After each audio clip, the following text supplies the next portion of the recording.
शहर की गलियों में एक रहस्यमयी शख्स का खौफ छाया हुआ था। लोग उसे साया कहते थे। पुलिस, माफिया और हर अपराधी उससे डरता था।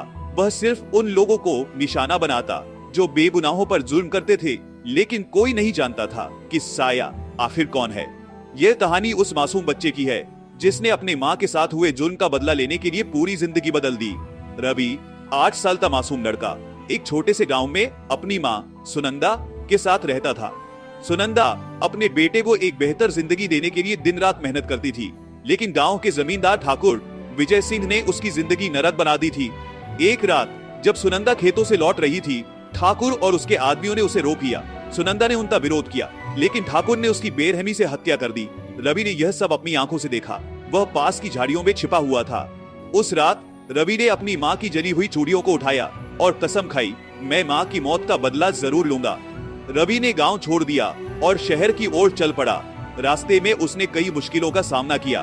भूख, गरीबी और अनजान चेहरों के बीच वह बड़ा हुआ, लेकिन उसके दिल में सिर्फ एक ही लक्ष्य था, ठाकुर विजय सिंह और उसके आदमियों को खत्म करना। शहर में रवि की मुलाकात एक भिखारी रामू काका से हुई। रामू काका ने उसे सहारा दिया और सिखाया कि इस दुनिया में जिंदा रहने के लिए ताकतवर बनना पड़ता है। बेटा, अगर तुझे अपने दुश्मनों से बदला लेना है तो तुझे उनसे ज्यादा चालाक और निर्दयी बनना होगा, रामू काका ने कहा। रवि ने अपनी पढ़ाई खुद शुरू की। दिन में वह मजदूरी करता और रात में किताबें पढ़ता। उसने कंप्यूटर हैकिंग, हथियार चलाना और रणनीति बनाना सीखा। धीरे धीरे वह साया के नाम से कुख्यात हो गया। पहला निशाना ठाकुर का दाया हाथ गजेंद्र था। गजेंद्र एक ड्रग्स माफिया था। रवि ने उसकी हर चाल को समझा और एक रात उसे एक सुनसान गोदाम में फंसाकर मार डाला। यह खबर आग की तरह फैली। साया के बढ़ते खौफ से पुलिस भी परेशान थी। इंस्पेक्टर अरुण को इस केस की जिम्मेदारी सौंप दी गई। अरुण तेज तर्रार और ईमानदार अफसर था।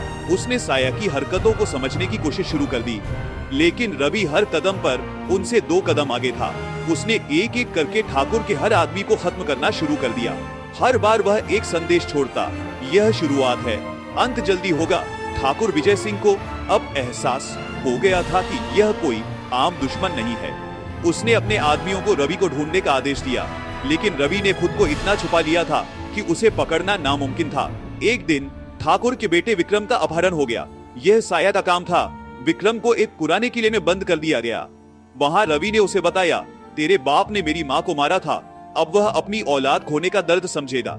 इंस्पेक्टर अरुण ने विक्रम को ढूंढने की हर मुमकिन कोशिश की। आखिरकार उसने रवि का ठिकाना ढूंढ लिया, लेकिन जब वह रवि से मिला तो सच्चाई जानकर चौंक गया। मैं कानून के खिलाफ नहीं बल्कि इंसाफ के लिए लड़ रहा हूँ, रवि ने कहा। अरुण के सामने अब एक मुश्किल फैसला था, रवि को गिरफ्तार करना या उसे अपना मिशन पूरा करने देना। रवि ने ठाकुर विजय सिंह के घर में घुसकर उसका सामना किया। याद है मेरी माँ, वह तुझसे रहम मांग रही थी, लेकिन तूने उसे मारा। आज मैं तुझसे रहम नहीं मांगूंगा, रवि चिल्लाया। ठाकुर ने बचने की कोशिश की, लेकिन रवि ने उसे उसी तरह मारा जैसे उसने उसकी माँ को मारा था। ठाकुर की मौत के बाद पुलिस ने रवि को गिरफ्तार कर लिया, लेकिन कोर्ट ने उसे बरी कर दिया क्योंकि उसके खिलाफ सबूत नहीं थे।